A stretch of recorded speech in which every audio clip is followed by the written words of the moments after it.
Hello नमस्कार साथियों, स्वागत है आपका एक बार फिर आपके अपने YouTube channel study help desk पर। मैं आपका साथी जुल्फिकार। साथियों, पिछले कुछ दिनों से क्लास ज्योग्राफी की हमने ली नहीं, क्योंकि हम ज्योग्राफी भौतिक प्रदेश के MCQ क्वेश्चन चल रहे थे। वो हमने कर लिए हैं 4 क्लास। आपने नहीं देखी है तो आप जरूर देखें, लिंक आपको डिस्क्रिप्शन में मिलेगा। ठीक है साथियों, 100 क्वेश्चन थे, 100 के 100 भौतिक प्रदेश से रिलेटिव है। आप जरूर देखें क्लास, ताकि आपको सारी क्लासें देखी सारे क्वेश्चन याद रहें। आज हम बात करेंगे राजस्थान की मिट्टियां। दोस्तों, वैसे आपको पता है कि मिट्टी किसे कहते हैं, किसे नहीं कहते हैं, यानी कि हम सारी कुछ बातें बताएंगे आपको इस वीडियो के अंदर। मिट्टी को क्या कहते हैं, मिट्टी कैसे उत्पन्न होती है, मिट्टी का क्या क्या प्रकार है, सारी बातें हम इस वीडियो में करने वाले हैं। आपने अभी तक हमारे चैनल को लाइक नहीं किया है, सब्सक्राइब नहीं किया, तो सब्सक्राइब और लाइक के बटन पर जरूर क्लिक करें। चलिए चलते हैं। मृदा।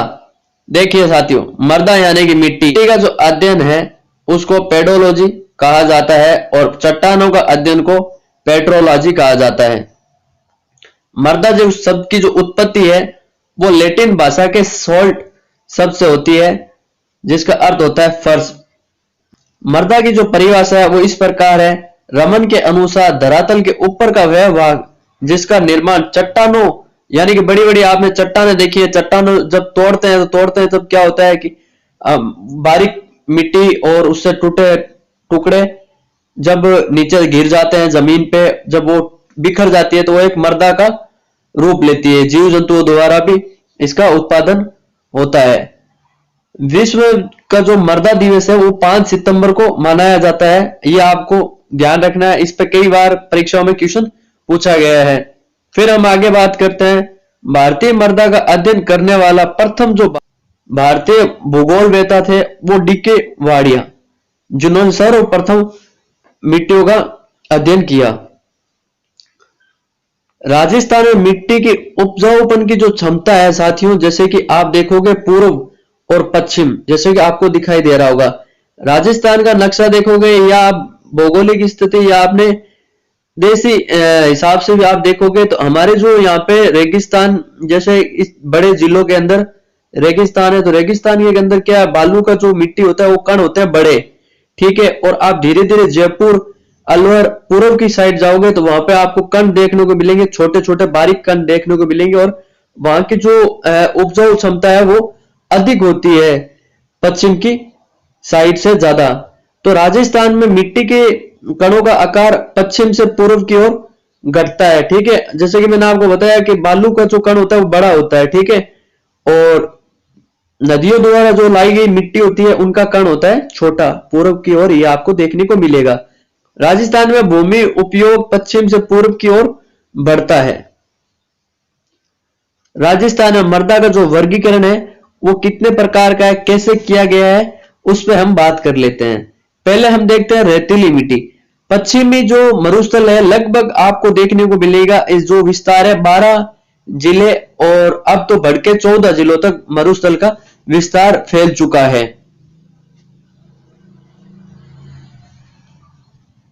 रेतीली मिट्टी में कार्बन पदार्थ व नाइट्रोजन की कमी आपको देखने को मिलेंगी, और साथ ही इसमें कैल्शियम लवणों की आपको अधिकता, मतलब कैल्शियम के जो लवण होते हैं यानी कि वो इसमें ज्यादा देखने को मिलते हैं। ठीक है, रेतीली मिट्टी के कणों का आकार बड़ा होता है तथा उत्पादन क्षमता कम होती है। इसके अंदर क्या होता है कि कण बड़े होते हैं, पानी को जल्दी क्या करते हैं, सोख लेते हैं। रेतीली मिट्टी में खड़ीन की कृषि की जाती है, आपको पता होगा। मैंने आपको बताया जैसलमेर के पालीवाल ब्राह्मणों के द्वारा खड़ीन की खेती की जाती थी। आगे हम चलते हैं, रेतीली बालू मिट्टी पे बात करते हैं। रेतीली जो बालू मिट्टी है वो गंगानगर, बीकानेर, जोधपुर, बाड़मेर, जैसलमेर, चूरू, लगभग आपको 12 जिलों के आसपास आपको रेतीली बालू मिट्टी देखने को मिलेंगी। ठीक है, और जो खास जहां सबसे ज्यादा देखने को मिलती है वो इस प्रकार ये जिले जो ऊपर आपको अभी मैंने बताए वो हैं। लाल मिट्टी कहां कहां पाई जाती है? लाल मिट्टी रेतीली, ठीक है, जोधपुर, नागौर, पाली, सीकर इत्यादि में ये आपको देखने को मिलेंगी। पीली भूरी रेतीली मिट्टी आपको नागौर, पाली में देखने को मिलेगी। इसको सिरोजम मिट्टी भी कहते हैं, ये आप ध्यान रखेंगे। खारी मिट्टी, लवणीय मिट्टी, जैसलमेर, नागौर, बाड़मेर। अब आपको ये जो खारी जो लवणीय मिट्टी है ये आपको याद बहुत ज्यादा रह सकती है। क्यों? क्योंकि इसका एक उदाहरण है, आपको पता है कि जैसलमेर, नागौर, बाड़मेर इन क्षेत्रों में क्या है कि खारे पानी की जो टेथिस सागर का ये अवशेष माना जाता है। यहाँ पे भविष्य में टेथिस सागर था, ठीक है। यहाँ पे खारे पानी की आपको झीलें देखने को मिलेंगी। खारे पानी की झीलें है तो वहां की मिट्टी भी खारी होगी, यानी कि वहां की जो मिट्टी है लवणीय मिट्टी आपको देखने को मिलेंगी। आगे हम चलते हैं, भूरी रेतीली मिट्टी पे बात करते हैं। भूरी रेतीली मिट्टी आपको झुंझुनू, सीकर, नागौर, पाली, जोधपुर। अब आपको मैं बता दूं, ये शेखावटी प्रदेश के 2 जिले, ठीक है, नागौर, पाली, जोधपुर अरावली के पश्चिमी भाग में आपको देखने को मिलेगी। भूरी रेतीली मिट्टी में नाइट्रोजन व कार्बन के पदार्थ होते हैं, उनकी कमी होती है और इसमें फास्फोरस जो होता है उसकी मात्रा ज्यादा होती है। फिर हम आगे बात करते हैं लवणीय मिट्टी। मैंने आपको ऊपर बता भी दिया था, बाड़मेर, जालोर। लवणीय मिट्टी में कैल्शियम के जो लवणों की मात्रा होती है वो आपको ज्यादा देखने को मिलती है और सोडियम क्लोराइड की भी मात्रा यहाँ पे आपको ज्यादा देखने को मिलेगी।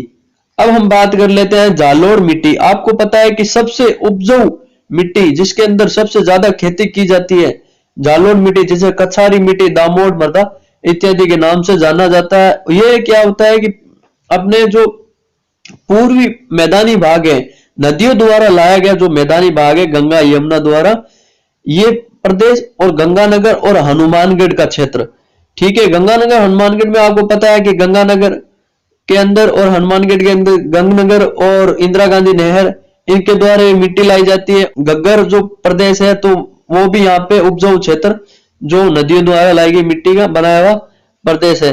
फिर हम देखते हैं जालोर मृदा में नाइट्रोजन व कार्बनिक जो पदार्थ होते हैं उसकी मात्रा अधिक देखने को मिलती है और जालोर मृदा के मिट्टी के कणों का जो आकार होता है वो छोटा होता है, तो पानी की क्या पकड़ बना के रखते हैं। ये जालोर मृदा में जल ग्रहण की जो क्षमता होती है वो भी अधिक देखने को मिलेंगी और गेहूं की खेती के लिए उपयुक्त मृदा मानी जाती है। सबसे ज्यादा गेहूं के लिए ये मिट्टी कामदायक मिट्टी है।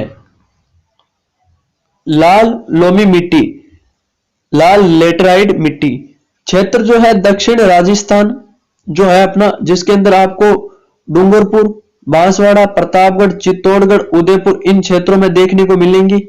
लाल लोमी मिट्टी में आयरन ऑक्साइड की मात्रा की तो अधिकता होती ही है और लोहीकरण की जो मात्रा है वो भी इसके अंदर आपको अधिक देखने को मिलेंगी। इस कारण मिट्टी में फास्फोरस, कैल्शियम व कार्बनिक पदार्थों की कमी भी होती है इसके अंदर। अब हम आगे चलते हैं काली मिट्टी। काली मिट्टी आपको पता है कि ये जो अपना जिसे हम कहते हैं हाड़ौती का प्रदेश, ठीक है, सबसे छोटा प्रदेश जो था अपने जब हमने पढ़ा था, तो इसके अंदर क्या कहते हैं ये ज्वालामुखी से उत्पन्न बना हुआ एक क्षेत्र है, ठीक है। तो यहाँ पे आपको काली मिट्टी जिसे रेंगुर मिट्टी, कपासी मिट्टी इत्यादि के नाम से जाना जाता है, ये दक्षिण पूर्वी पठार में आपको देखने को मिलेंगे, उसको हाड़ौती का पठार भी कहा जाता है। तो इसके अंदर क्या हुआ, कोटा जो संभाग है उसके जिले आते हैं, कोटा, बूंदी, बारां और झालावाड़। काली मृदा का जो निर्माण है बैसाल्ट चट्टानों से हुआ है। आपको पता है बैसाल्ट चट्टाने आपको पता है ये अपने ज्वालामुखी उत्पन्न से क्रिया से उत्पन्न चट्टाने हैं। काली मृदा महीन कणों वाली है, तो इसको क्या कहते हैं जल ग्रहण क्षमता बहुत अधिक होती है और इसके अंदर दरारें पड़ जाए, इसे क्या श्वेत मतलब जोतने वाली मृदा भी कहते हैं। चंबल बेसिन में जैविक तत्वों का जमाव होने से यह राजस्थान की सर्वाधिक उपजाऊ मिट्टी भी आपको देखने को मिलेगी। काली मिट्टी की आर्द्रता ग्रहण क्षमता सर्वाधिक है, इसे रंगबूर भी कहते हैं। भूरी रेतीली मिट्टी गंगानगर, लाल काली मिट्टी क्षेत्र बांसवाड़ा, चित्तौड़गढ़, भीलवाड़ा, प्रतापगढ़, डूंगरपुर। ये क्या होता है मिश्रण है काली और लाल का, इन जिलों में अंदर आपको देखने को मिलेगा। आप इतना ही याद रखोगे, ज्यादा इसके अंदर पढ़ने वाली बात नहीं है गहराई की। लाल पीली मिट्टी आपको देखने को मिलेगी राजसमंद, सिरोही, सवाई माधोपुर, ये जो क्षेत्र है यहाँ पे आपको लाल और पीली मिट्टी का मिश्रण देखने को मिलेगा। भूरी मिट्टी आपको बनास बेसिन, पर्वतीय मिट्टी आपको बता दूं चट्टाने, यानी कि जो अपना अरावली पर्वतीय प्रदेश है इसके अंदर चट्टाने हैं, ठीक है, पर्वतीय प्रदेश, यहाँ पे आपको पर्वतीय मृदा देखने को मिलती है। अब हम बात कर लेते हैं वैज्ञानिक पद्धति के आधार पर जो मिट्टियों को है 5 प्रकार से बांटा गया और क्या नाम देते हैं कौन सी मिट्टी को, वो देखते हैं। एरिडोसोल पश्चिमी राजस्थान रेतीली बालुई मिट्टी को कहते हैं। एंटीसोल अरावली के पश्चिम में विस्तार पीली भूरी मिट्टी कहते हैं और राजस्थान के सर्वाधिक क्षेत्र में उपलब्ध ये मिट्टी मिल जाएगी। अल्फीसोल पूर्वी मैदानी भाग जालोर मृदा। वर्टिसोल दक्षिण पूर्वी पठारी भाग काली मृदा। RS 2018 के अंदर ये क्वेश्चन पूछा गया था कि दक्षिण पूर्वी पठार के अंदर काली मृदा को वैज्ञानिक नाम क्या दिया गया है, तो वर्टिसोल वैज्ञानिक मृदा का नाम दिया गया, आप ये ध्यान रखेंगे। एनसेप्टिसोल अरावली प्रदेश अर्ध शुष्क मरुस्थल और अपाद्र क्षेत्र के अंदर एनसेप्टिसोल मृदा उसको बोलते हैं। अब राज्य में मिट्टी की समस्या है उस पर बात कर लेते। अम्लीय एवं क्षारीयता मृदा का पीएच 7 होता है, वो उदासीन 7 से कम अम्लीय है, चूने की मात्रा कम होगी। उपाय रोक फास्फोट 7 से अधिक यदि मृदा का पीएच है तो वो क्षारीय कहलाएगा और चूने की मात्रा अधिक है तो उपाय जिप्सम का प्रयोग। जिप्सम का प्रयोग करते हैं तो आपको पता है जिप्सम की सबसे मोटी खान कहाँ है, बीकानेर। बीकानेर में कहाँ है अपने कोई पता होना चाहिए, बीकानेर के अंदर जामसर के अंदर सबसे मोटी जिप्सम की खान है। अब मृदा अपर्दन किसे कहते हैं और क्या होती है? मृदा अपर्दन को रेंगती हुई मिट्टी भी कहा जाता है। शुष्क क्षेत्र मरुस्थलीय क्षेत्र वायु द्वारा अपर्दन और आर्द्र जो क्षेत्र है पूर्वी दक्षिण पूर्वी पठारी प्रदेश रसायन अपर्दन। ठीक है, अब हम आगे बात कर लेते हैं मृदा अपर्दन के कारण। वनों का कटाव होता है। स्थानांतरण कृषि, कृषि का क्या होता है, एक जगह कृषि हमने कर ली, अब हमने वहां से कृषि की नहीं तो वहां की मिट्टी उठ के दूसरी जगह जाती है। ठीक है, दोष मुक्त फसल चक्र भी है, भूमि की जो तीव्र ढाल है वो भी है और मिट्टी का हल्कापन। तेज वर्षा आंधियों का चलना भी अपर्दन का कारण है और झूम कृषि भी। भूमि अवकरण मिट्टी की उत्पादन क्षमता का कम होना। अब हम आगे चलते हैं राजस्थान कृषि विभाग द्वारा वर्गीकरण बता देता हूं। साई रोजेक्स गंगानगर के अंदर पाई जाती है, रेबेनिया गंगानगर और हनुमानगढ़ के अंदर। ये आपको विशेष ध्यान रखने, इनके ऊपर हमेशा ही क्वेश्चन बनता है और ये बहुत ही 3-4 सीमित है जो आपको ध्यान रखनी है, जिसमें से आपको मैं बता दूं जिप्सीफेरस ये बीकानेर के अंदर देखने को मिलती है मृदा। मरुस्थलीय मृदा आपको पता है, आप याद रख ही लोगे, जहां जहां मरुस्थल है वहां ये मिट्टी देखने को मिलेंगी। नवीन भूरी मिट्टी भीलवाड़ा और अजमेर में। दूसर भूरी जालोर मिट्टी जालोर पाली सिरोही अजमेर नागौर। गैर चूना युक्त मिट्टी अजमेर जयपुर दौसा सीकर झुंझुनू। नवीन जालोर मृदा मतलब नदियों द्वारा लाई गई, जहां से नदियां जाती है वहां पे पानी के साथ अपने वहां की मिट्टी भी लेके आती है, क्योंकि नदियां आपको पता है कि पहाड़ों से आती है, पहाड़ों से क्या होता है कटाव होकर मिट्टी अपने साथ लाती है और जहां नदी तेराई पे आती है तेराई पे अपनी मिट्टी छोड़ देती है। तो नवीन जालोर मृदा अलवर भरतपुर जयपुर सवाई माधोपुर। पर्वतीय मृदा सिरोही उदयपुर राजसमंद कोटा झालावाड़, जहां पर्वत है वहां आपको पर्वतीय मृदा देखने को मिलेंगी।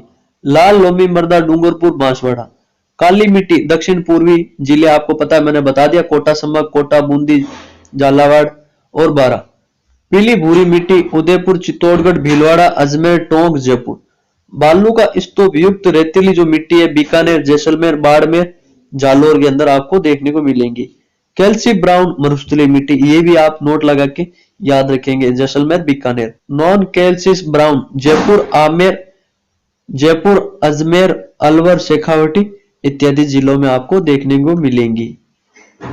फिर छोटे से प्रश्न बनते हैं उनके ऊपर बात कर लेते हैं, जैसे कि ये लाइनें आपको ध्यान रखनी है।